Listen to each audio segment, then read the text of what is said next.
Ok, d'abord bonsoir, merci à Jennifer. Rappelle-moi le prénom de ton mari. Je ne me rappelle plus. Daniel. Daniel. Enfin, il m'a contacté vraiment, truc d'Akatishim. Merci à celles qui ont demandé à ce que je vienne, de Natania. Ils ne savaient pas en fait que j'avais emménagé il y a 1 mois et demi au Hachem. De quoi?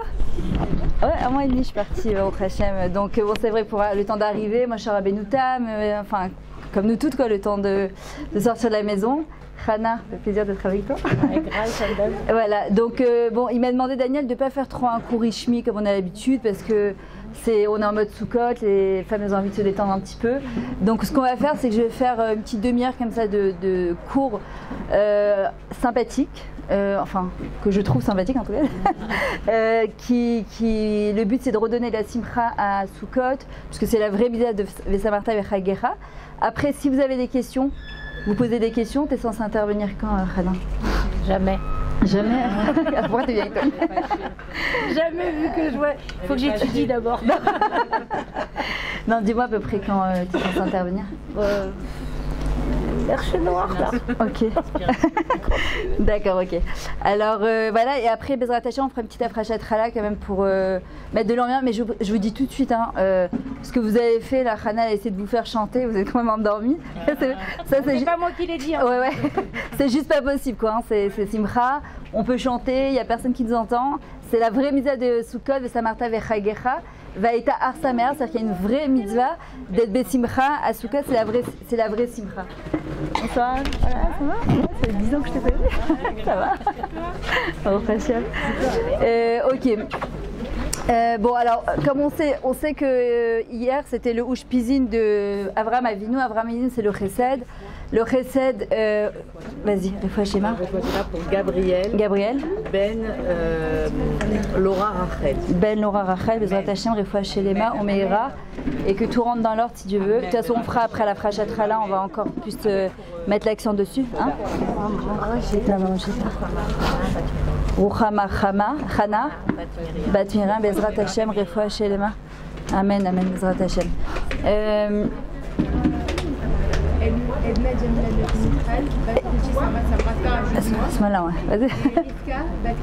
Amen, Bezrat Hashem, Betor Kolamcha Bet Israël, qu'on ait vraiment que des bonnes nouvelles. Amen. Ok, donc en fait Avraham Avinu c'était le Ushpizin d'aujourd'hui, d'accord? On sait qu'Avraham c'est le Chesed, c'est celui qui est Mashpias, celui qui influence, celui qui donne, celui qui apporte au monde. On sait que Olam Chesed Ibané, le monde sera reconstruit par le Chesed. Il faut comprendre c'est quoi le Chesed. Nicole elle le sait parce qu'elle est dans mon groupe de Bétar. Et j'expliquais juste avant Yom Kippour, c'est moi qui truc ou c'est le micro qui... D'accord, qu'on est beaucoup, je sais pas comment vous le ressentez, mais on est énormément dans notre bulle. D'accord, on est beaucoup dans nos portables, derrière nos iPods, derrière nos problèmes, chacun dans son petit coin à lui. Et en fait, à part un petit Shana Tova Meroukaz aujourd'hui qu'on envoie, et un Mechila Kapara et on est passé à autre chose.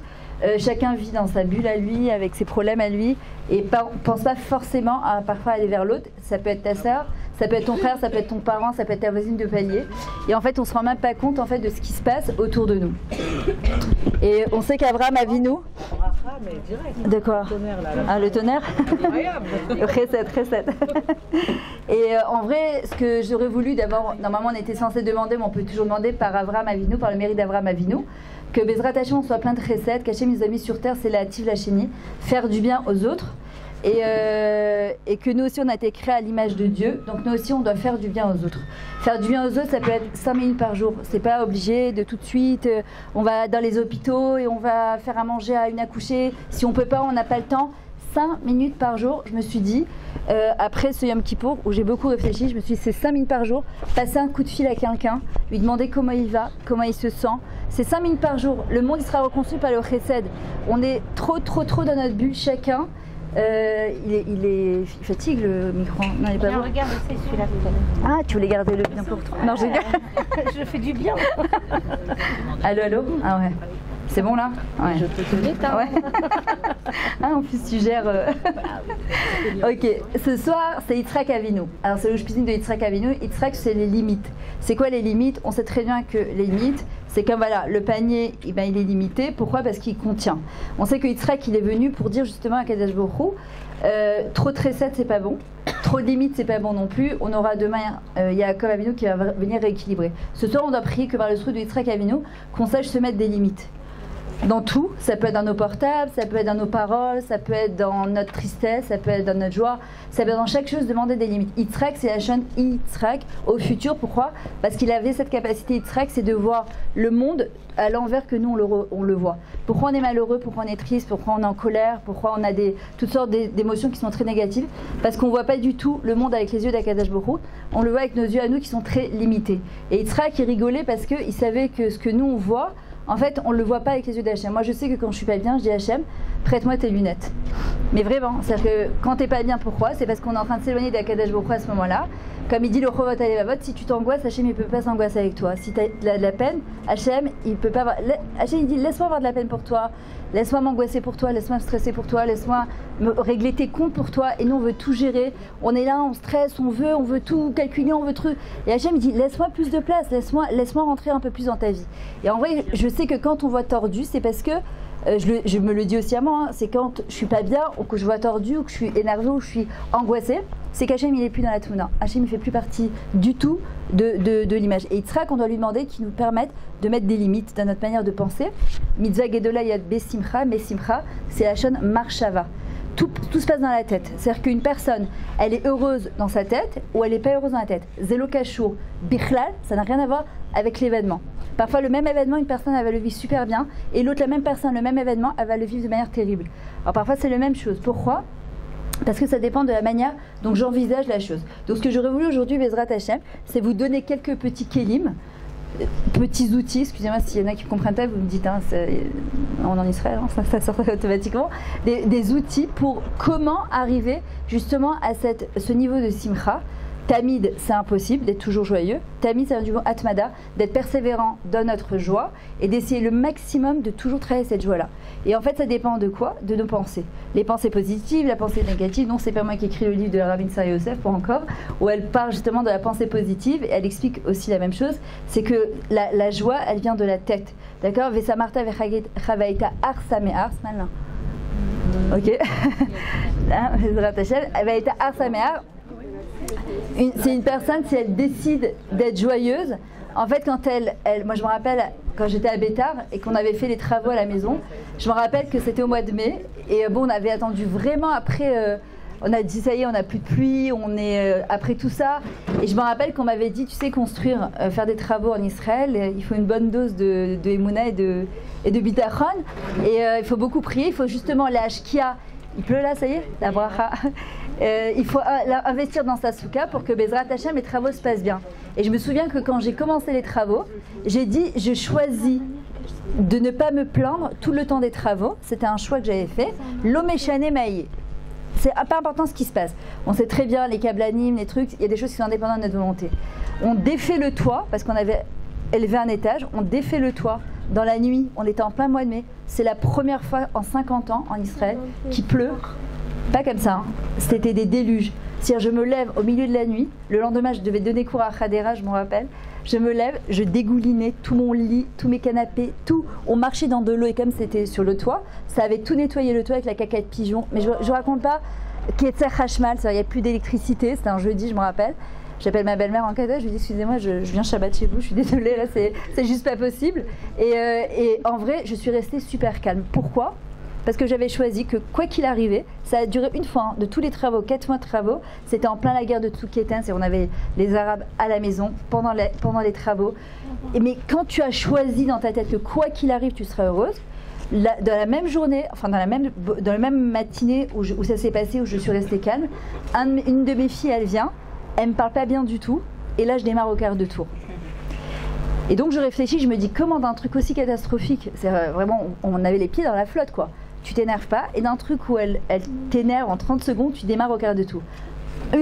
J'avais décidé, donc dans ma tête quand tu choisis, c'est beaucoup plus facile. 2, elle a touché ton ego, là ça te dépasse tellement, mais tu peux t'énerver jusqu'à demain, tu as les pieds dans la flotte, de toutes les manières tu peux rien faire, tu n'as pas d'électricité, tu peux rien faire.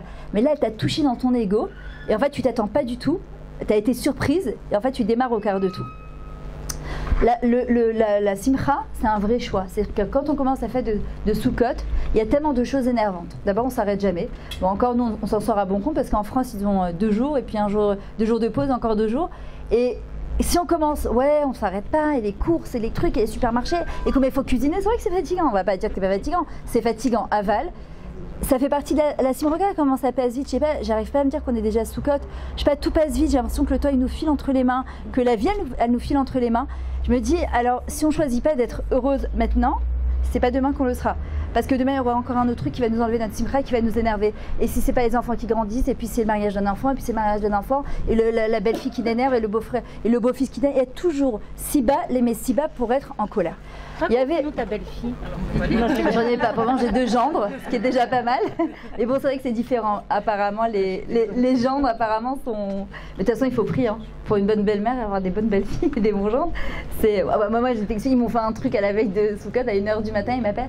Elle dit, écoute, maman, on s'est pas trop compris avec mon mari. Moi, je lui ai dit que je venais chez toi. Lui, il a dit à sa mère qu'il venait chez elle. J'ai pas compris l'embrouille. J'ai senti qu'il y avait un truc bizarre là. Et elle m'a dit, je sais pas quoi faire, je suis embêtée, t'as fini de cuisiner. Ben ouais, enfin, il est 1h du matin, je vais finir de cuisiner. Alors elle m'a dit, j'ai dit, ouais, va chez ta belle-mère, c'est bon, je veux pas d'histoire, ça va, tout va bien. C'est-à-dire que, pareil, si tu choisis d'être une gentille belle-mère, et de l'Isrom, nous aussi on a fait nos erreurs en tant que belle-fille, on a fait nos erreurs en tant que jeune mariée, en tant que...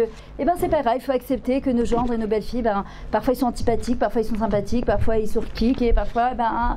Faut faire avec, c'est comme ça. Mais quand tu décides de les aimer quoi qu'il arrive, c'est pareil. Hein. Quoi qu'il arrive, en fait, t'es méchadéré, quelque chose de positif.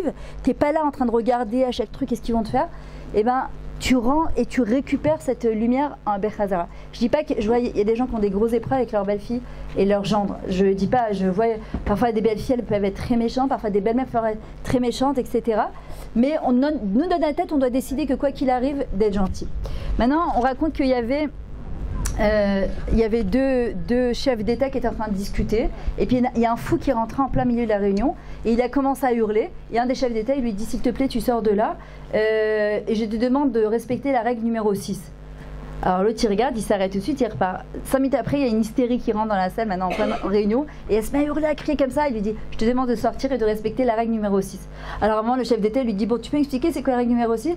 Il lui dit, arrête de te prendre au sérieux, espèce d'imbécile.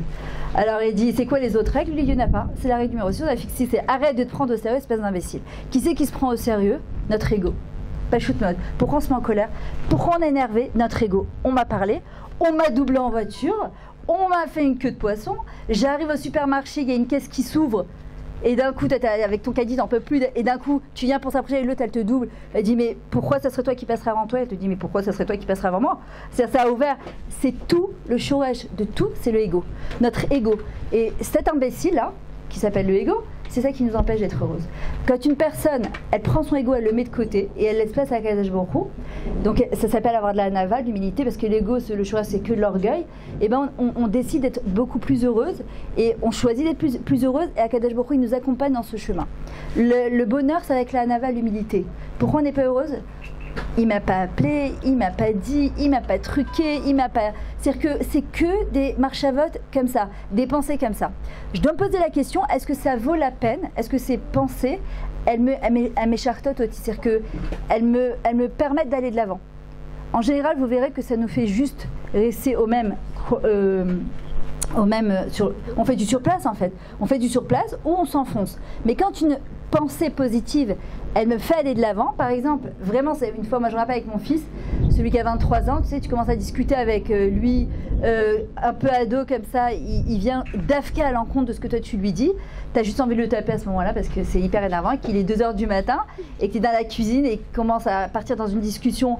Et à un moment, pour casser le truc, je suis en train de le regarder comme ça, et je sens que je vais m'énerver. T'es là, tu te dis, attends, tu n'as pas passé jusqu'à Bétarili, tu l'as éduqué dans la Torah pour entendre des absurdités pareilles, c'est pas possible. Et Hachem, il te dit, ouais, mais c'est ton fils, mais c'est le mien aussi. C'est-à-dire que t'es pas là pour la lèvre photo, t'es là pour les chaner photo, pour l'éduquer. Et à ce moment-là, je le regarde comme ça et je lui fais. Alors il me dit, qu'est-ce qui se passe? Alors je lui dis non, juste que j'allais m'énerver, donc j'ai voulu calmer le truc. Il me dit, t'en as encore beaucoup des trucs comme ça? Sur ce, je lui dis, écoute, il est 2h du matin, je préfère aller dormir, je préfère réfléchir.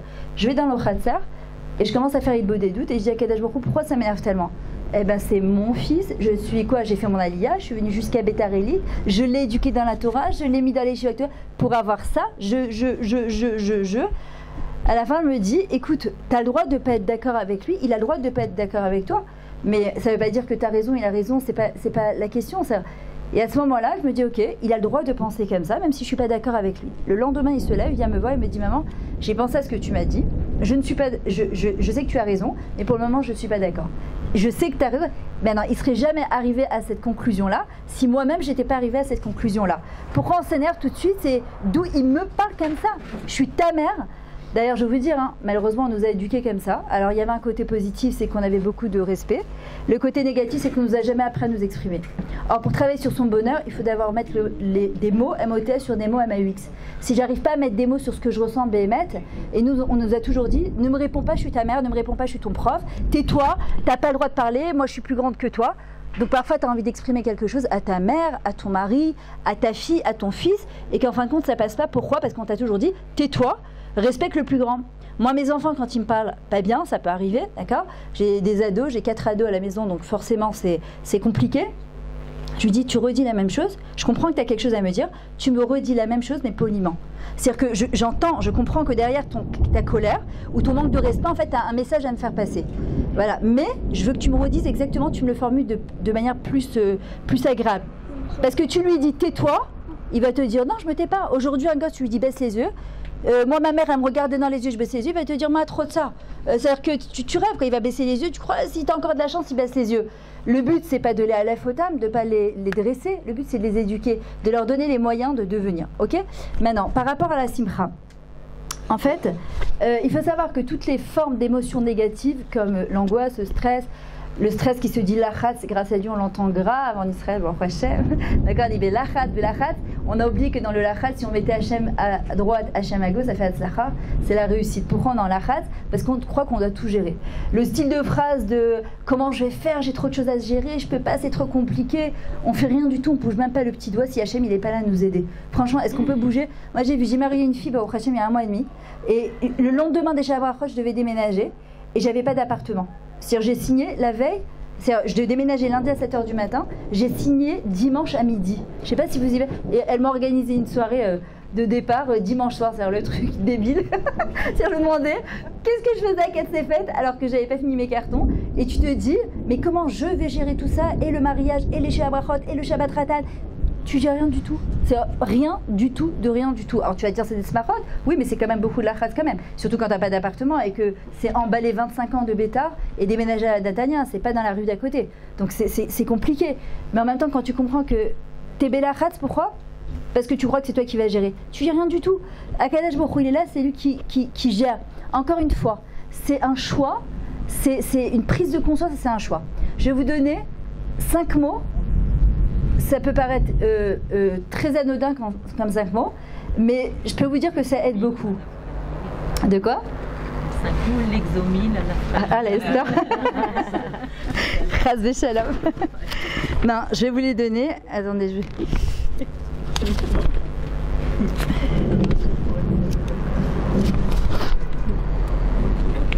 Seconde. Voilà. Je veux me sentir bien. Ça a l'air bête, hein? Je veux me sentir bien. Ok, après, j'ai dit des mots. On sait que la parole, Hachem, il a créé le monde à la parole, il l'a détruit avec la parole. La force des mots, ils ont une HPA, d'accord? Une mila, un mot, c'est Yahalom, c'est un diamant. Ça a une influence sur le nefesh. Vous savez, les gens, en général, 90% des gens qui dépriment, ils ne dépriment pas parce qu'ils dépriment. Ils dépriment parce qu'ils ont entretenu un dialogue interne qui dit je suis déprimé, je me sens pas bien, je me suis triste, je suis malheureuse, je me sens seule. Et on se rend pas compte, hein, c'est du tif-touf, c'est du goutte à goutte comme ça, tac, tac, tac, tac, ça rentre doucement. Et un beau matin, on se dit, ça y est, je suis déprimée, c'est réussi. D'accord? Alors qu'en vrai, quand une personne, elle se dit, je veux me sentir bien, et qu'elle se le répète,